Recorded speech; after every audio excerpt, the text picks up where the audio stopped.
Channel और blog के लिए एडिसन का यूज किया है। Hey guys, welcome to our channel digital learning 44। My name is Priyanka Arora.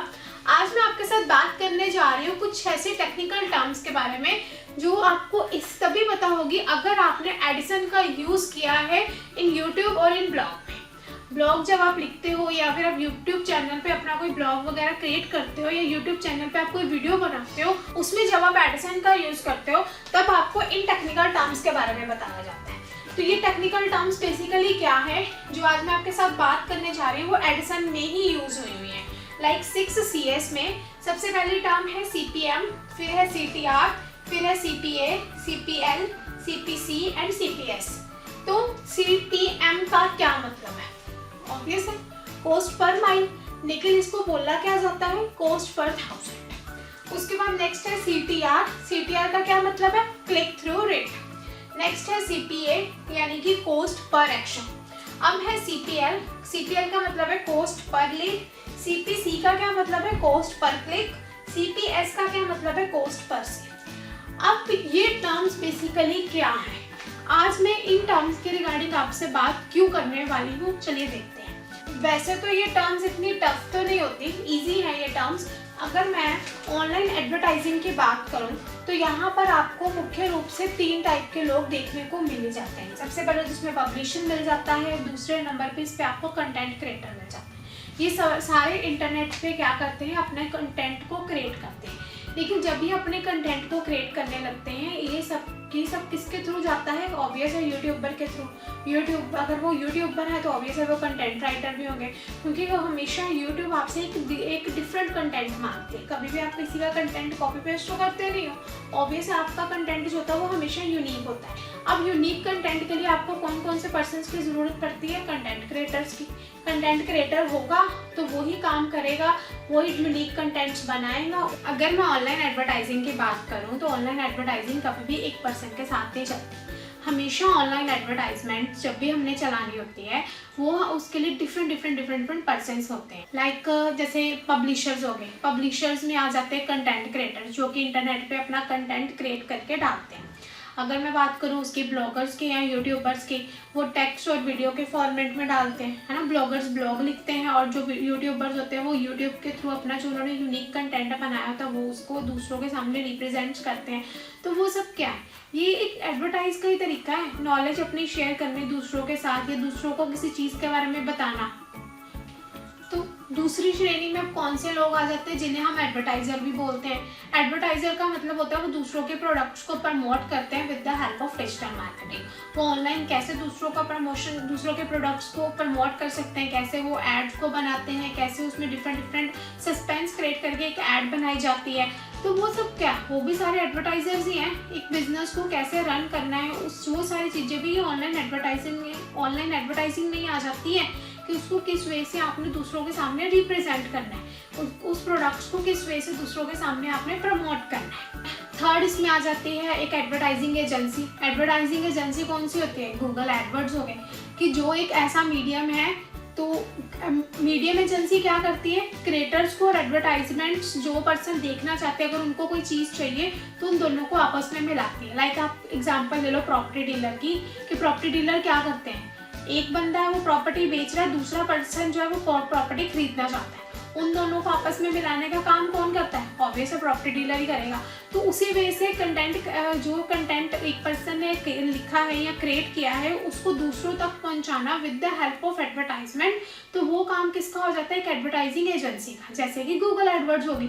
तो ये डिफरेंट तरीके होते हैं दूसरों के सामने अपने प्रोडक्ट्स को प्रमोट करने के। ये कुछ डिफरेंट टेक्निकल टर्म्स होती हैं। तो इसमें एडवर्टाइजर क्या करता है कि एक एडवर्टाइज को सही तरह से पब्लिश करके एक अपने टारगेट यूजर तक पहुंचाता है, ताकि वहां पर जो यूजर्स हैं वो टारगेट जो कस्टमर्स होते हैं वो अट्रैक्ट हो सके। इसीलिए आपको इन बेसिक्स को एक अच्छे वे से समझना होगा। इन्हीं से ही आप कैलकुलेट करके बता सकते हैं हम लोग कि हाँ हम दूसरे पर्सन तक किस वे से अट्रैक्ट हो सकते हैं। ठीक है, क्लियर हुई है टर्म्स अब सारी की सारी। अब एक एक को हम एक्सप्लेन करेंगे ये टर्म क्या है। जैसे ये कॉस्ट पर माइल जो आपको बोला इसका क्या मतलब। तो अब कॉस्ट पर माइल भी हो सकता है इसका मतलब इसके जो फुल फॉर्म है कॉस्ट पर माइल भी होते हैं या फिर हम इसको कॉस्ट पर 1000 भी बोलते हैं। यहाँ पर माइल का क्या मतलब होता है, ये रोमन नंबर को इम्प्रेस करता है। 1000 के आसपास जो रोमन नंबर्स होते हैं ना उसके लिए इसे बोला गया है माइल। कि इसका आप क्या मतलब बन गया कि ऑनलाइन एडवर्टाइजिंग में आप पर्टिकुलर बैनर जो ऐड बनाते हो उसके कितने चार्जेस हैं, कि वो एक पर्टिकुलर चार्जेस के अकॉर्डिंग ही आपसे वो चार्ज कर सकते हैं। ठीक है कि एक आपने क्या चार्जेस रखे हैं उस पर कॉस्ट पर 1000 के हिसाब से वहाँ पर कितने % विजिट हुए हैं। तो ये क्या करता है, कॉस्ट पर 1000 के पेज इंप्रेशंस को ही रेफर किया जाता है। ऑनलाइन एडवर्टाइजिंग की अगर मैं बात करूँ तो इसमें जितने भी कॉस्ट पर 1000 के हिसाब से जो भी पेज इंप्रेशंस बनते हैं कि अगर वो पर्सन कितने क्लिक कर रहे हैं वहाँ पर, तो उसके अकॉर्डिंग हम बोलते हैं कि cost per mile. Cost per mile का क्या मतलब बन जाता है ऑनलाइन एडवर्टाइजिंग की अगर मैं बात करूँ तो ऑनलाइन एडवर्टाइजमेंट में सपोज करो 1000 पर्सन आपके एडवर्टाइजमेंट को देखते हैं, लेकिन उसमें 1000 पर्सन में से कितने पर्सन ने उसको क्लिक किया है, उस क्लिक के अकॉर्डिंग वो 1000 लोगों में से जितने लोग भी क्लिक करेंगे उसके अकॉर्डिंग ऑनलाइन एडवर्ट को पैसे मिलेंगे।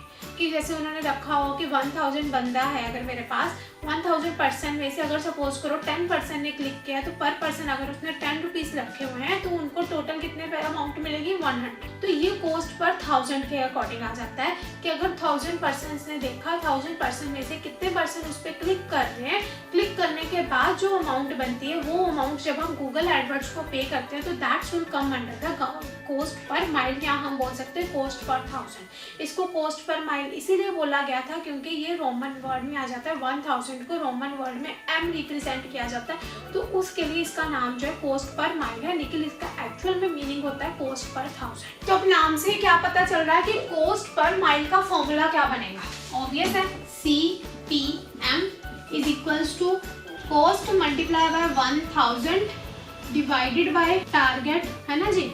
कि ऑब्वियस है टारगेट ऑडियंस कितनी हुई उसके अकॉर्डिंग 1000 लोगों ने मल्टीप्लाई 1000 लोगों ने देखा, लेकिन उसमें से उस ऐड पे कितने लोगों ने क्लिक किया उसके अकॉर्डिंग मैं आपको अमाउंट दूंगी।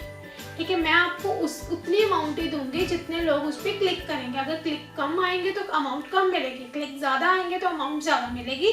That will come under the cost per mile. तो नेक्स्ट कम CTR यानी कि क्लिक थ्रू रेट। अब इसका क्या मतलब बन गया कि अगर आपने सपोज करो कोई भी एक वेबसाइट क्रिएट करी है, उस पे जो यूज़र आ रहे हैं, सपोज करो 100 लोग उसको देख रहे हैं, लेकिन उसमें वो बंदा कितनी देर तक वहाँ पे टिक रहा है। ठीक है, वो टाइम क्या है, वो कितने कितने पेजेस पे आगे जा रहा है, कि वो ज़्यादा देर वहाँ पे व्यू कर रहा है या फिर बस एकदम क्लिक करने के बाद उसने क्लोज कर दी थोड़ी देर देखने के बाद। तो वो क्या बन जाती है एक परसेंटेज, कि अगर 100 लोगों ने देखा अगर उसमें से 10 बंदे ही रुके हैं वहाँ पर, तो 10 जो पर्सन होते हैं वो 10% बन गया। That means click through rate क्या बन गया था, वो 10% ओनली। तो वो रेट होता है कि हमने एक परसेंटेज को चेक करना है कि कितने पर्सन वहाँ पर रुक रहे हैं, कितने पर्सन वहाँ पे विजिट कर रहे हैं आपकी वेबसाइट पे, और वो कितने टाइम के लिए वहाँ रुक रहे हैं। तो that's will come under the click through rate. तो इसको मुझे ज़्यादा एक्सप्लेन करने की ज़रूरत नहीं क्योंकि इसकी अलग से वीडियो बनी हुई है, वो भी आप जाकर देख सकते हो क्लिक थ्रू रेट की। नेक्स्ट अब आ गया CPA। अब CPA क्या बन गया, कॉस्ट पर एक्शन। ज़्यादा इसमें कोई फॉर्मूलाज वगैरह नहीं है, लेकिन इसमें क्या होता है कि अगर सपोज करो आपने कोई अपनी ऐड वगैरह लगाई है और गूगल एडवर्ड को आपने पैसे पे करने हैं उस ऐड के, लेकिन वो आपने कब पे करने हैं, जब यूज़र ने सपोज करो उस ऐड पे क्लिक किया है और उसने या फिर उसके बाद कोई एक्शन परफॉर्म करा किया है वहाँ पर, कि उसने आपको कॉल करी है, उस ऐड पे क्लिक करने के बाद उसको जो नंबर वहाँ पे शो हुआ उस नंबर के थ्रू अगर आपको कॉल जाती है, अगर कोई एक्शन होता है then you have to pay to the Google AdWords, otherwise no. इसमें ये ज़्यादा बेस्ट है बाकी से। वो अगर हम कॉस्ट पर क्लिक देखें तो उससे बेस्ट जो है वो कॉस्ट पर एक्शन आ जाता है, कि अगर आप एक्शन लेते हो then you have to pay that Google AdWords, otherwise no. कि जितने पर्सन उस पर क्लिक कर रहे हैं और वो एक्शन कोई ना कोई परफॉर्म कर रहे हैं, आपको कॉल कर रहे हैं या फिर आपके साथ वो सर्विस ले रहे हैं, देन यू हैव टू पे। इसमें हम लोग इसके एग्जांपल ले सकते हैं, कोई भी मोहाली की IT कंपनीज ले लो। सपोज करो आपकी 6 मंथ की ट्रेनिंग है, अब आप 6 मंथ की ट्रेनिंग लेने चाहते हो तो वहाँ पर आप क्या कर सकते हो कि आपने ऑनलाइन चेक किया कि best 6 month training in Chandigarh, in Mohali, in Delhi, जहाँ पर भी आपका मन करे, आपने वहाँ पे क्लिक किया, आपको मिल गई 2-4 वेबसाइट हुई ओपन। आपको वहाँ पर वेबसाइट्स वगैरह तो मिल गई, वहाँ पर आपने 2-4 वेबसाइट्स को देखा, उसमें से किसी एक वेबसाइट पर, उसमें से किसी एक वेबसाइट को आपने क्लिक किया। क्लिक करने के बाद आपको उसका फ़ोन नंबर भी शो हुआ, आपने वहाँ पे कॉल करके बाकी सारा ट्रेनिंग का पूछा, और इन केस अगर आप वहाँ पे ट्रेनिंग करने बैठ जाते हो तो कंपनी का तो बेनिफिट है ही है, ठीक है। और अगर आप नहीं भी चाहते वो तो आप पे डिपेंड है, लेकिन आप उनके अगर रेट पे क्लिक कर रहे हो, वहाँ पर ऐड का साइन आपको दिख रहा है, और अगर आप वहाँ पे क्लिक कर रहे हो तो ऑब्वियसली कंपनी को तो पे करना ही पड़ेगा, क्योंकि कस्टमर ने वहाँ पर जाकर क्या किया, एक्शन परफॉर्म किया, क्लिक किया है, कॉल करी है, कोई ना कोई एक्शन परफॉर्म हुआ है, then you have to pay to the Google AdWords. Otherwise अगर वो पर्सन सिर्फ देख के नेक्स्ट वेबसाइट कर रहा है तो फिर आपको कुछ भी पे करने की ज़रूरत नहीं है। तो एक वे होते हैं कि कस्टमर आपके साथ कैसा है, वो कैसा अट्रैक्ट कर रहा है, वो क्या देखकर आगे जा रहा है नेक्स्ट वेबसाइट पे, या उस वेबसाइट पे कितने टाइम के लिए रुक रहा है। अगर वो ज़्यादा टाइम के लिए रुक रहा है तो वो क्लिक थ्रू रेट बन जाएगा, जिसका इस्तेमाल हमेशा ही पेड मार्केटिंग के लिए किया जाता है। कि अगर आप कोई पर्सन जो है आकर आपकी वेबसाइट को देखता है और उस पर अगर वो क्लिक करेगा देन यू हैव टू पे, अदरवाइज नो। तो ऑब्वियसली मार्केटिंग कैसे होगी, in the form of the paid marketing चल रही है कि वो क्लिक करेगा देन यू हैव टू पे, अदरवाइज नो, ठीक है। ये बात होगी कॉस्ट पर एक्शन की। नेक्स्ट अब इसमें क्या आ गया, cost per click. Cost per click का क्या मतलब बना कि अगर आपने सपोज करो किसी एडवर्टाइजर से या फिर किसी पब्लिशर से कोई एक थंबनेल बनाया, वो थंबनेल आपके YouTube पे लगा और उस पर लगे हुए जितने भी ऑफर्स हैं उस पर कस्टमर जब देखकर उन ऑफर्स पे क्लिक करता है, तो वो जितनी बार क्लिक करेगा उतनी पेमेंट आपको गूगल एडवर्ड्स को देनी होती है। अब सपोज करो कोई जना थिंद आई या फिर आई हॉस्पिटल चेक कर रहा है, तो वो चेक करने पे अब 3 आई हॉस्पिटल है, ठीक है। एक पर्सन कहता है कि मेरा हॉस्पिटल तो चल रहा है, कस्टमर आ रहे हैं, तो बेटर है मैं गूगल एडवर्ड्स को कम से कम 10 या 20 रुपीज़ पर पर्सन दूँ। इसमें बिडिंग का मेथड हो जाता है, 10 या 20 रुपीज़ पर क्लिक दूंगा। उसने बोल दिया गूगल एडवर्ड्स को कि I will pay you 20 rupees पर क्लिक, और जबकि दूसरा जो आई हॉस्पिटल है उसने बोला कि I will pay you 10 rupees पर क्लिक, ठीक है। अब क्या होगा, कस्टमर जो है according to the Google AdWord देखा जाए तो उनके पास 100 कस्टमर्स हैं, तो वो ज़्यादा कस्टमर किसको देंगे, जो पहले वाला जिसने बोला 20 रुपीज़ देंगे। पर इसका ये मतलब नहीं अगर उन्होंने 20 रुपीज़ देंगे तो सारे कस्टमर उन्हीं को दे देंगे और वो दूसरे आई हॉस्पिटल को नहीं देंगे, ऐसा नहीं होता। वो दूसरे आई हॉस्पिटल वालों को भी कस्टमर्स प्रोवाइड करेंगे, उनके भी एड्स को बार बार चलाएंगे, लेकिन जिन्होंने ज़्यादा अमाउंट बोली है उनकी एड जो होती है वो ज़्यादा टाइम चलती है, और उनको जो होते हैं उनको वो कस्टमर्स नियर अबाउट आप ये लगा लो कि 100 में से 50 कस्टमर तो उन्हीं के हो गए, ठीक है। जो बाकी बचे 50 कस्टमर वो दूसरे आई हॉस्पिटल वालों को भी देने हैं, और लेकिन थोड़े से वो कस्टमर उन लोगों के लिए भी रखते हैं जो कि थर्ड हॉस्पिटल वालों ने बोला था कि I will pay you 5 rupees और 10 रुपीज़ पर क्लिक, ठीक है। तो ये एक बिडिंग सिस्टम होता है, कोई 20 दे रहा है तो उनको उसी हिसाब से ज़्यादा कस्टमर देगा, कोई 10 रुपीज़ पर क्लिक दे रहा है तो उनके हिसाब से वो गूगल एडवर्ड उनकी ऐड को थोड़ा कम चलाएगा। जो बिल्कुल ही 5 रुपीज़ या फिर 3 रुपीज़ दे रहे हैं तो उनकी तो ऐड जो होती है या एक बार या 2 बार दिखा के काम खत्म कर देते हैं। और कस्टमर जब ज़्यादा उन ऑफर्स पे क्लिक करता है, क्लिक करने के बाद जो कस्टमर पे करता है गूगल एडवर्ड्स को, that will come under the cost per click. Clear हुआ कि कॉस्ट पर क्लिक क्या हो गया, सिंपल सी बात है। कोई बैनर बनाया है, किसी ने कोई थंबनेल्स बनाया है, उन ऑफर्स पे क्लिक करने वालों को हम क्या बोलते हैं कि जब उन्होंने क्लिक किया तो उसके अकॉर्डिंग उनका जो पेमेंट है वो बन जाती है। हॉस्पिटल वालों का अगर उन्होंने क्लिक कर दिया किसी कस्टमर ने या पेशेंट ने, तो क्लिक करने के बाद जो हॉस्पिटल वाले गूगल एडवर्ड्स को पैसे देते हैं उनकी तो एडवर्टाइजमेंट हो रही है, ठीक है, उनका कुछ ना कुछ बिक रहा है सामान वगैरह, तो एडवर्टाइजमेंट करवाने के जो पेमेंट वो देते हैं पर क्लिक के अंदर, तो that will come under the cost per click. तो next come cost per lead. Cost per lead क्या होता है, एक कैलकुलेशन करने का मेथड बताएंगे कि अगर सपोज करो कोई पर्सन है, उसने अपना बजट बनाया हुआ कि मैंने 500 ही आपको पे करने हैं, अगर उस पर 10 क्लिक होंगे तो कितना बन गया पर पर्सन, ऑब्वियस है 50 रुपीज़ बन गया, ठीक है। 10 क्लिक हुए तो 50 रुपीज़ उसको पे करने पड़ेंगे गूगल एडवर्ड्स को पर क्लिक के अकॉर्डिंगली। तो वो एक लीड है। लीड का मतलब एक बजट बनाना, एक कैलकुलेशन करनी कि मैं आपको टोटल इतनी अमाउंट ही पे कर सकता हूँ, अब आप देख लो आप मुझे कितने परसेंट को आप देते हो। जितने पर्सन आएंगे उतने अमाउंट कट होती जाएगी, बाकी जो बच जाएगी वो नेक्स्ट टाइम काम आ जाएगी, ठीक है। ये तो नहीं कि जितनी दे दी वो रिफंडेबल नहीं होगी, रिफंड हो जाती है, लेकिन वो नेक्स्ट टाइम भी वो यूज़ कर लेते हैं, एडजस्ट कर लेते हैं कि अगर कोई और आपने ऐड लगानी है तो उसमें एडजस्ट हो जाती है। तो लीड में यही आता है कि आपका एक बजट सेट करना, ऑब्वियस है, जब हम कोई चीज़ करते हैं, इन्वेस्टमेंट करते हैं, तो हम पहले अपना बजट ही बनाते हैं ना कि हमारा क्या बजट है, हम किसके अकॉर्डिंग इन्वेस्टमेंट करें, कितना हम वहाँ पे खर्चा कर सकते हैं, तो हम उसी के बीच में सब कुछ डिवाइड करके चलते हैं। ये ना हो कि हम ज़्यादा प्रमोशन पे लगाएं और हमें जो हमें प्रॉफिट हो वो कम हो, उसका भी कोई बेनिफिट नहीं है। तो वो एक लीड बनाना, उसमें हमें पता चल जाता है कि हम कितना बजट यूज़ कर सकते हैं for to do the promotion online. ये तो वैसे भी बिजनेस के लिए बहुत ही ज़्यादा यूजफुल होती है।